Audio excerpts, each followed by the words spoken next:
Hey guys, back with me again in this channel. On today's tutorial, I'm gonna show you how you can remove your favorite videos in TikTok Save collection from your TikTok profile. So here I've already on TikTok and I'm going to go to my profile and click on my video collection. So here it is. Actually, to remove a video or to remove just only one video, you can just click on the your collection on TikTok and click on manage videos and choose which one that you want to remove. For example, this one. Then click on remove like this.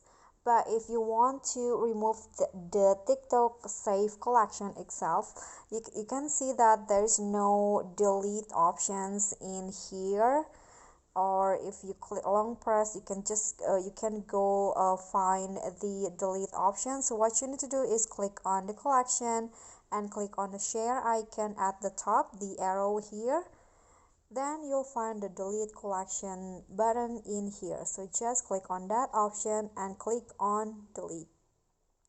And after that, your TikTok Save collection will be removed from your profile.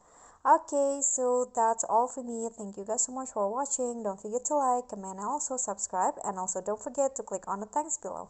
I'll see you all in the next tutorial. Thank you guys.